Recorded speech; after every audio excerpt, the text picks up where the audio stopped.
Halo teman-teman, selamat datang di podcast Teman Cerita. Cerita suka duka, ceritakan semaunya. Halo semuanya. Jadi sekarang malam ini saya bersama Caca. Bisa kenalin diri, Cak? Hah? Namanya siapa? Sekarang di mana? Oke, terima kasih Dewi ya udah ngajak ngobrol. Kita sebelumnya udah janjian buat bikin podcast gitu ya, Iya. ngobrol tentang pendidikan. Dan kebetulan ini enaknya bilang aku atau saya ini? Terserah. Terserah ya. Senyamannya. Oke. Kebetulan saya kan dibilang ahli pendidikan juga enggak. Cuman saya mungkin kalau bahasanya anak sekarang mungkin education enthusiast gitu ya. Iya. Kebetulan sejak 3 tahun, ya ini masuk tahun keempat, saya itu jadi pengajar sekaligus kepala di sebuah madrasah ibtidaiyah, itu semacam sekolah tingkat dasar tapi berbasis Islam gitu kan, di daerah Setail. Untuk tinggalnya sekarang ini di domisili di Canghaan, kebetulan. Di Banyuwangi. Di Banyuwangi. Oke, jadi ya, Cak. Gimana? Aku tuh juga lulusan pendidikan. Tapi sama sekali nggak merasa basicku ke pendidikan. Jadi untuk mengarah ke pekerjaan pendidikan tuh kayak pilihannya sangat berat gitu. Jika nggak bisa ke situ mending nggak usah gitu loh. Jadi like make things right. Kamu dulu lulusan pendidikan. Lulus baru-baru ini kan kalau nggak Iya, salah baru-baru kan? ini sih. Baru-baru ini. Lulusan pendidikan tapi kamu nggak ingin jadi guru. Iya. How comes that? Ketika mengajar murid-muridku dan aku merasa murid-muridku itu tidak paham dengan omonganku, kayak aku merasa gagal jadi guru langsungan. Mungkin karena masih awal ya. Tapi rasa di situ kayak, apakah aku kurang berusaha? Apakah memang ini bukan bidangku?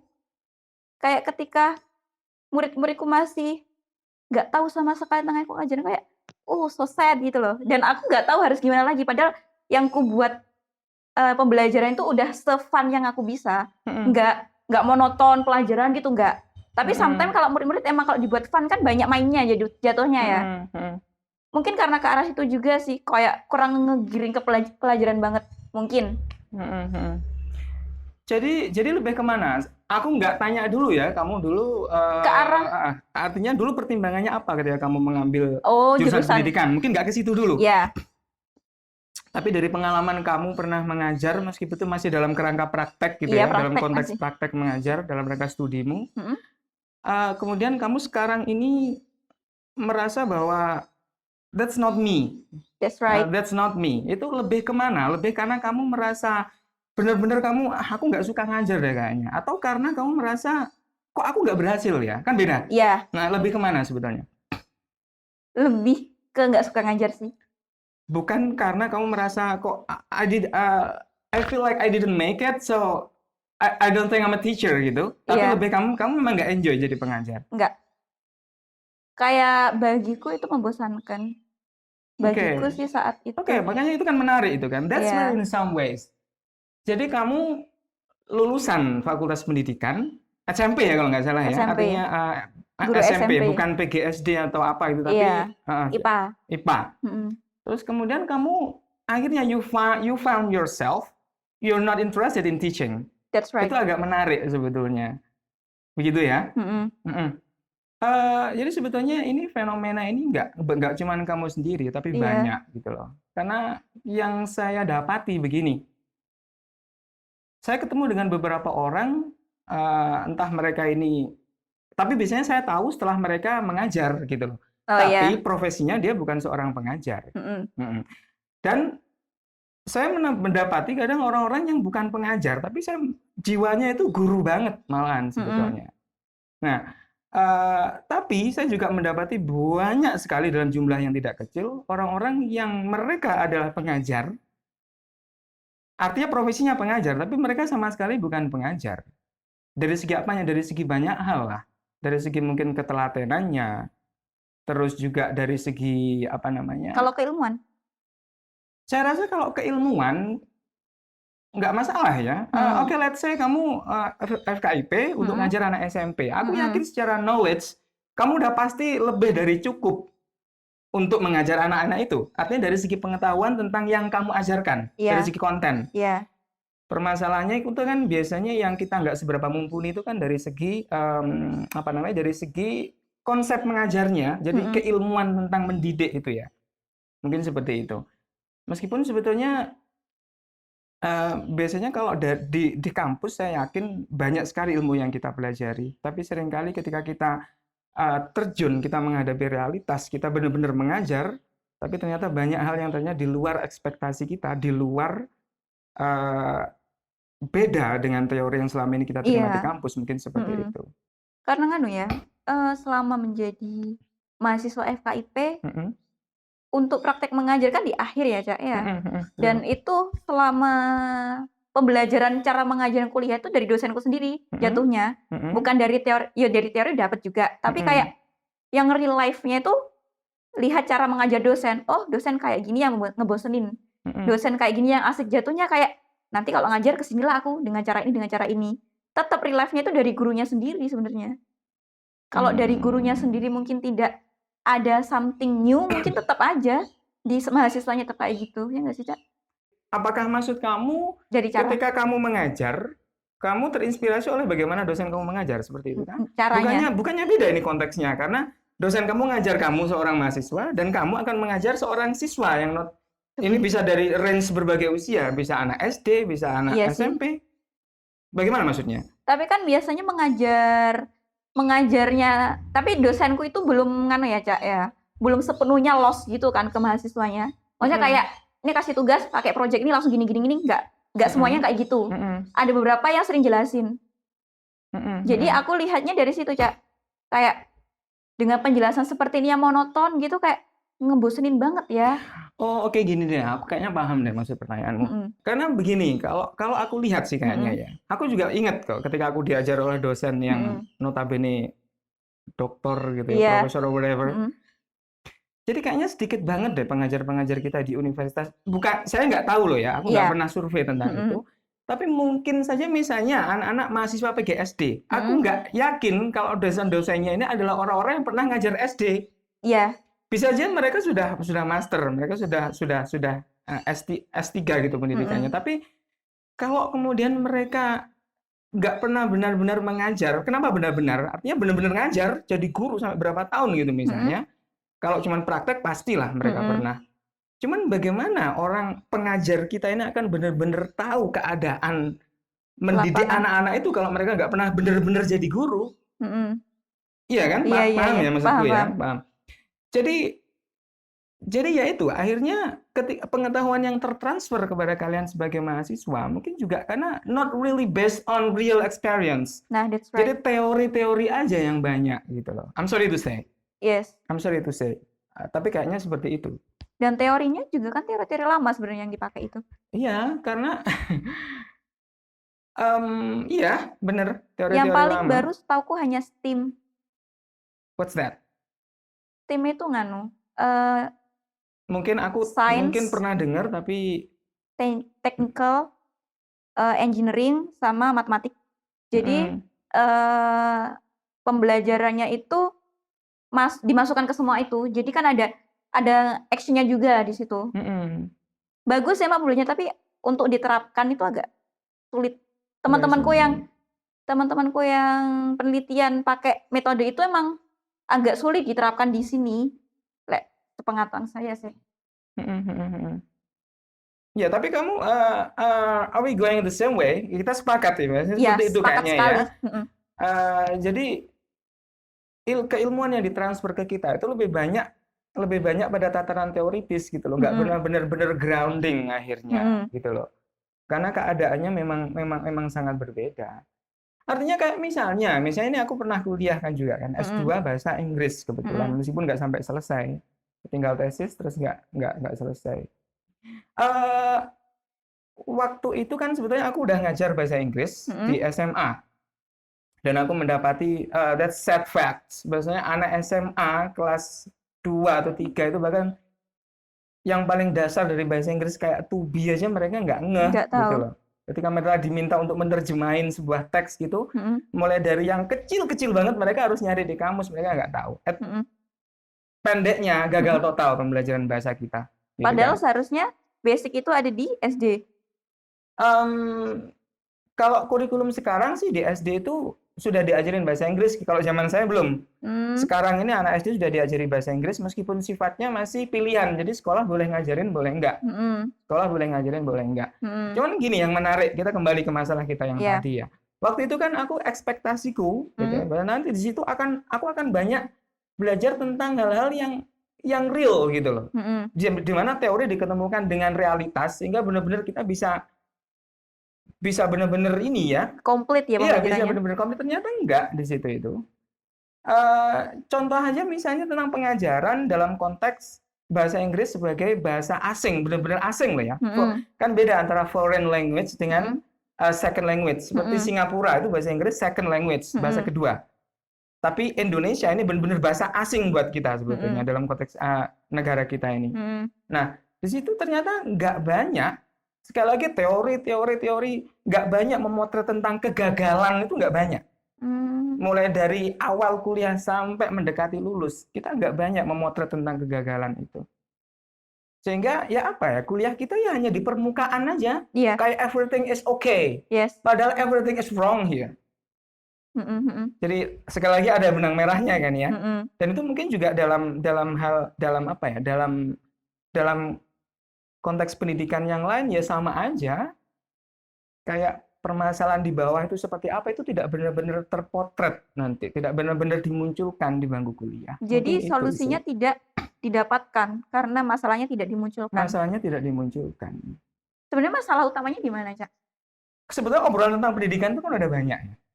Banyak banget orang yang ngobrolin tentang pendidikan, mau podcast, whatever, mau di apa namanya kayak di talk show di TV itu udah sering dibahas tentang pendidikan. Dan salah satu kita potret yang salah satu aspek aja, salah satu unsur yang mungkin kita arti itu adalah pengajar permasalahannya.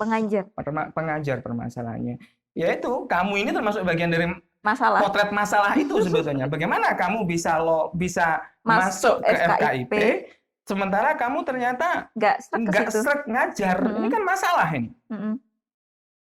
Oke, sekarang mungkin kita ambil contoh negara yang udah mapan gitu ya sistem pendidikannya, Finlandia misalnya.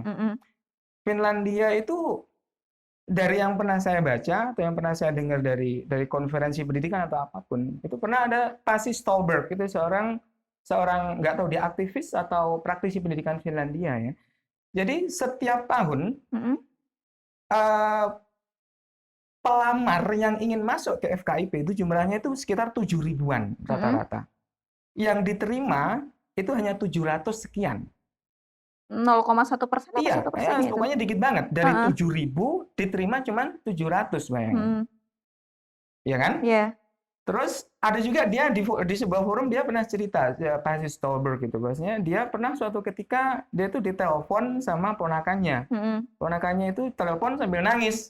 Kenapa? What happened gitu kan? Dia cerita bahwa Om, aku nggak diterima di kalau bahas istilah kita FKIP gitu namanya ya. Oke, what was happening gitu ya? Gimana kok bisa kamu nggak diterima? Jadi ternyata setelah dia lolos berbagai tes di awal, macam-macam udah tesnya ya. Nah, tinggal di akhir itu adalah tes wawancara.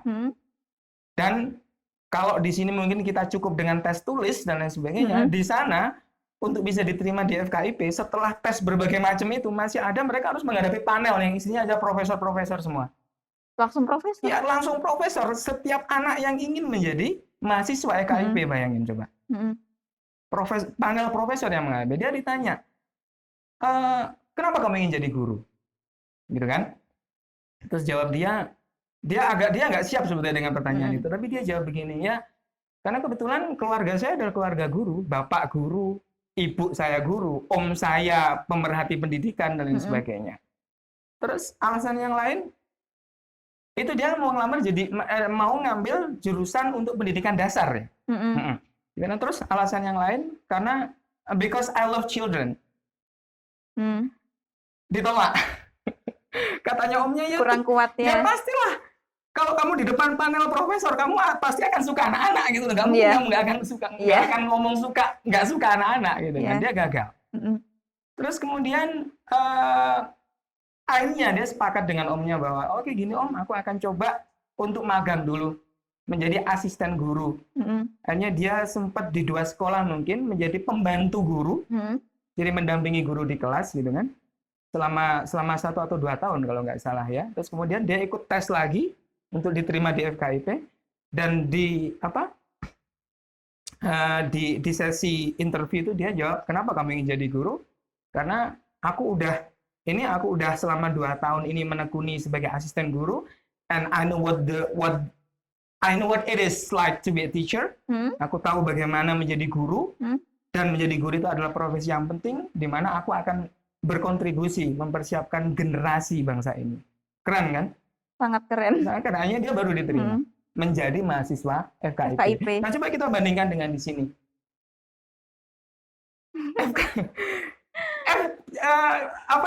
Jurusan guru itu bisa menjadi pilihan terakhir. Buangan. Ya, whatever lah. Karena anak mungkin dia mikir, oh di dekat saya ada SD, agak kesana dikit ada MI. Kayaknya kalau aku ngambil jurusan guru, kayaknya aku nggak bakalan repot deh ngambil dapat pekerjaan gitu lah. Yeah. At least ada pekerjaan dekat ke sini. Mungkin bapak ibu saya bisa menghubungi yang punya sekolah untuk saya dititipin di situ, gitu kan? Hanya yang terjadi apa? Kita masih ngomong motif ya. Iya. Why are you here? Gampangannya. Kenapa kamu ada di sini ngambil jurusan FKIP? Masih di situ. Belum lagi tentang kualitas penyaringannya. Ya gitu kan, cuma tes tulis aja. Apakah kemudian secara misalnya kecerdasan emosional kita, ketelatenan kita, passion kita diuji apa? Kita memang layak jadi guru apa enggak? No. Big no. No. Ya yang terjadi itulah banyak orang-orang yang sebetulnya bukan guru jadi guru. Makanya kadang aku juga ikut pusing kadang kalau misalnya dengerin pidatonya Nadiem gitu kan, yang dengan ide-ide yang revolusioner gitu kan. Terus kemudian aku juga ada di sekolah, aku juga at least tahu bagaimana kondisinya di bawah. Rekan-rekan guru yang lain, aduh ini bisa nyampe nggak ya ide-ide ini gitu loh. Bisa tertransfer secara keseluruhan. Jangan ngomong keseluruhan. Oke lah, 50%. Jadi yang terjadi makanya kan nggak tahu ya. Bukan hanya yang kita lihat sering adalah Indonesia gonta-ganti kebijakan pendidikan. Tapi saya lebih memotretnya ke hal lain. Kebijakan ini kayak gimana pun terpotretnya itu bias di bawah gitu loh. Seperti isu yang sekarang misalnya tentang kita kan satu masalah itu kan tentang output ya, tentang hasilnya. Itu bahwasanya Indonesia itu untuk tes PISA gitu kan, di mana di situ yang diujikan adalah matematika, kemudian sains, kemudian apa lagi sih? Kok lupa aku.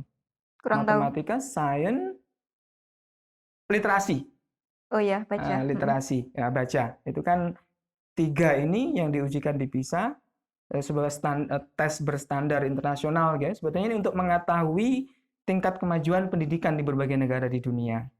Itu kalau nggak salah, itu 70 something countries gitu yang ikut ambil bagian, dan Indonesia nggak pernah beranjak dari 5 sampai 10 besar paling bawah. Paling bawah? Dari 70 negara? Pasti pernah dengar lah tentang isu itu kan. Iya, bahkan mungkin lebih kok. Kalau 70 negara itu bukan PISA, Deng. Itu yang lain. Itu mungkin kayaknya itu tes literasi kalau itu. Tapi kalau untuk tes PISA, itu Indonesia itu bahkan pernah nomor 2 dari bawah. Wow. Kita hanya lebih baik dari sebuah negara yang sangat-sangat terbelakang di Afrika. Gitu kan? Terus ngomongin tes baca. Juga membaca sama. Membaca di sini tentu bukan hanya sekedar membaca ya, tapi literasi di sini artinya melek wacana.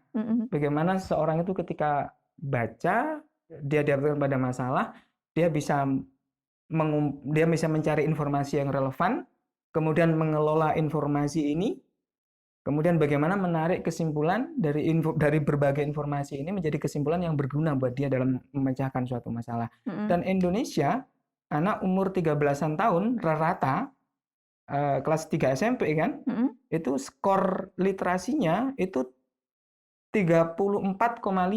Yang seharusnya standarnya? Ya, kalau 100 dong.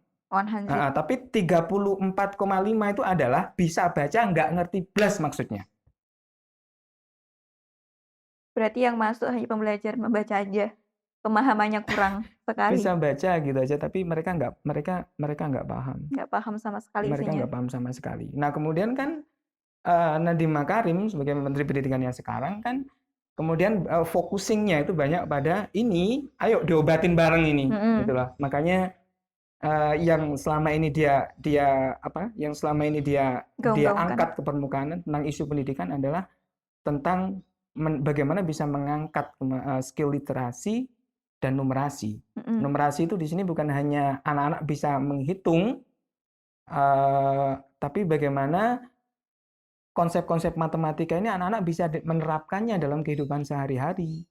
Iya, sampai sekarang enggak. Dalam kehidupan sehari-hari. Karena anak-anak itu ya otomatis kalau skor numerasinya rendah, otomatis kan anak-anak itu mungkin aja tahu matematika. Ketika rumus diterapkan pada angka mereka bisa. Tapi ketika konsep ini diterapkan pada soal-soal yang sifatnya itu permasalahan, hancur semua. Iya, nggak paham. Mereka nggak paham. Mereka nggak paham. Dan dua isu ini kan literasi dan literasi numerasi. Nah ini bahkan kalau ya ini maaf loh ya, kata Ahmad. Misalnya kayak kebijakan itu kan sifatnya top down ya. Iya. Artinya di atas digodok, kemudian diturunkan ke bawah secara hierarkis, gitu kan. Nah ini biasnya luar biasa. Artinya mungkin kayak di tingkat pengawas di kabupaten, mungkin dari pusat ke provinsi, ini sudah ada bias pemahaman tentang kebijakan ini sebetulnya gimana sih. Nanti dari provinsi ke kabupaten ada bias lagi tambah. Nah sampai ke bawah udah kita nggak paham semua. Ini apa maksudnya? Gitu. Berarti penjelasannya sangat berkurang. Iya, kurang lebih seperti itu. Akhirnya ya sama lah. Kayak kamu percaya nggak sih? K13 itu pasti banyak loh guru yang nggak paham. Masa? Nggak paham dong. Maksudnya apa sih pembelajaran tematik ini?